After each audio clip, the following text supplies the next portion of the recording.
Assalamualaikum warahmatullahi wabarakatuh. Salam sejahtera buat kita semua. Om Swastiastu, Namo Buddhaya, salam kebajikan. Perkenalkan, nama saya Yeni Ronalisa. Saya guru mata pelajaran kimia terapan dari SMK SPP Negeri Samarinda. Sekolah adalah taman, tempat yang menyenangkan untuk belajar dan bermain. Ki Hajar Dewantara.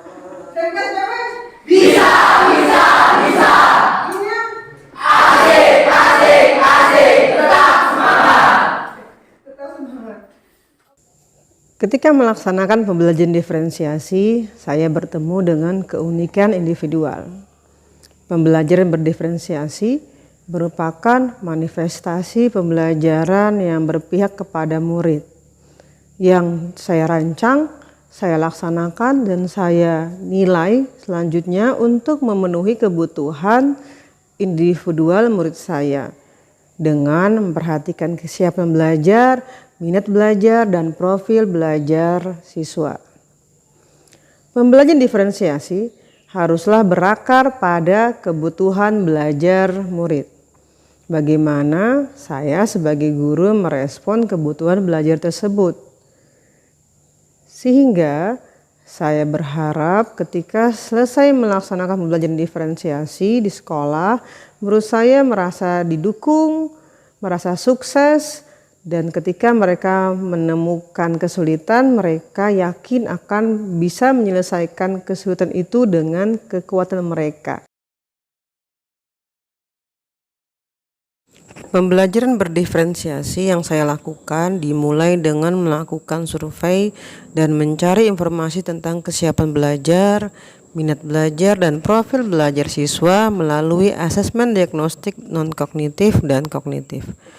Berdasarkan hasil pemetaan dari hasil survei tadi, ternyata siswa saya cenderung untuk belajar dalam kelompok, siswa menyukai praktik secara langsung, baik di kelas, di luar kelas maupun di laboratorium.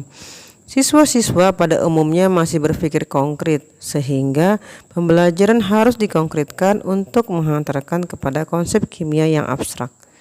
Mereka juga menyukai pembelajaran dengan bermain, serius tapi santai. Karena sekolah ini merupakan sekolah kejuruan pertanian, sehingga siswanya pada umumnya menyukai alam dan pertanian. Saya menyiapkan alat dan bahan berupa kartu-kartu berwarna yang akan digunakan siswa dalam kegiatan kelompok.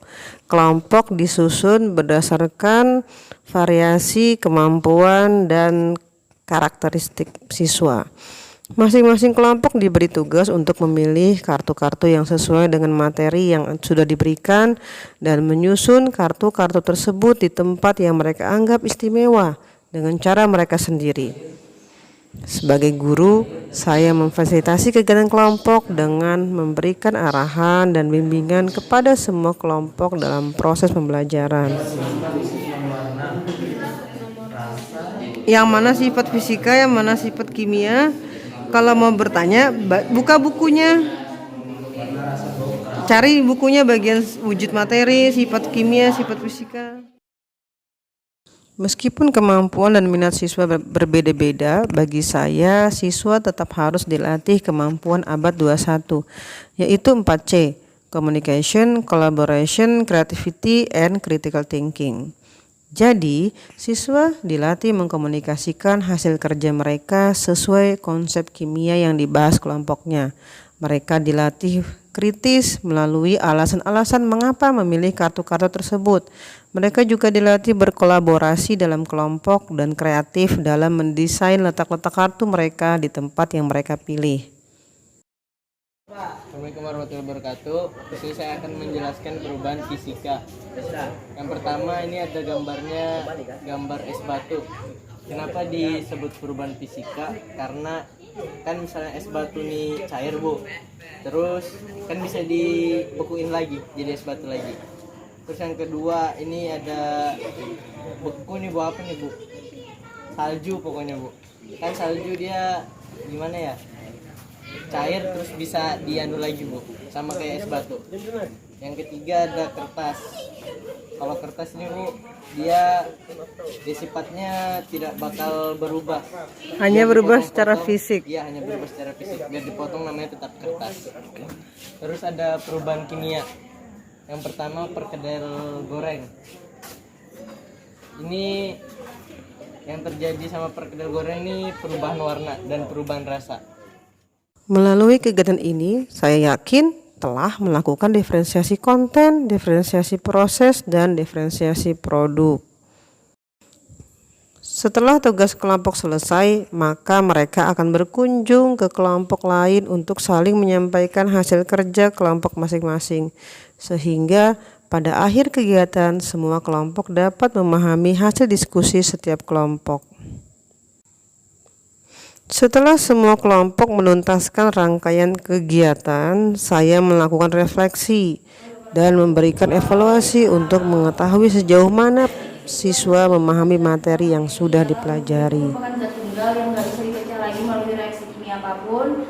Kemudian senyawa campuran itu dibagi menjadi dua, homogen dan heterogen.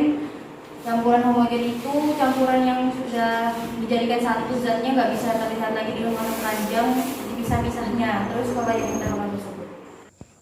Refleksi ini berupa siswa dapat mengemukakan secara langsung, kemudian siswa juga dapat mengisi lembar survei yang saya berikan, lembar refleksi yang saya berikan, dan yang terakhir siswa dapat memberikan ikonik perasaan mereka pada bukunya mereka masing-masing. Demikian cerita tentang pembelajaran diferensiasi di kelas kami. Semoga dapat bermanfaat, semoga dapat menginspirasi. Apabila ada kesalahan, saya mohon maaf. Terima kasih atas perhatiannya. Assalamualaikum warahmatullahi wabarakatuh.